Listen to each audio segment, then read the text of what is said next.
आराधयामि मणिसन्निभम् आत्मलिङ्गं मायापुरी हृदयपङ्कज सन्निवृष्टं श्रद्धानदी विमलचित्तजलाभिषेकैः नित्यं समाधिकुसुमैः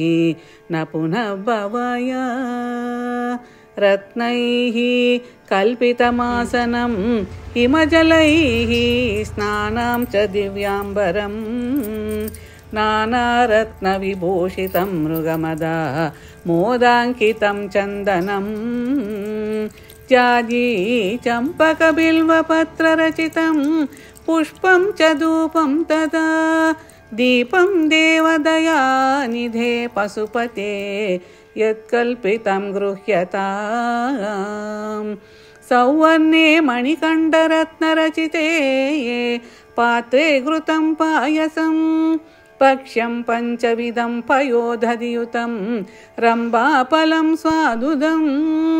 शाकानामयुतं जलं रुचिकरं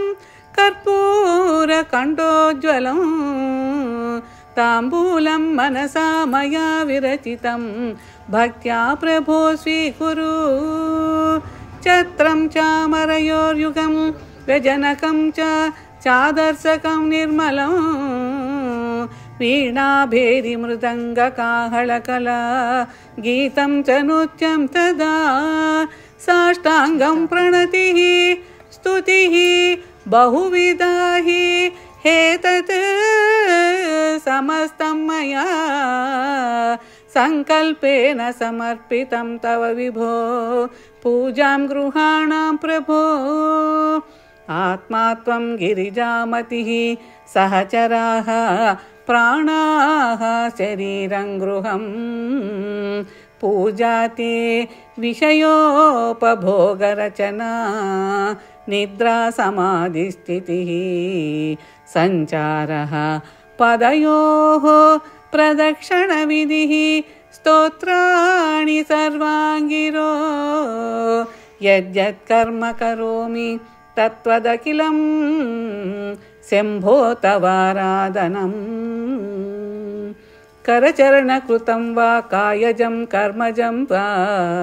श्रवणनयनजं वा मानसं वा अपराधं विहितमविहितं वा सर्वमेतत् क्षमस्व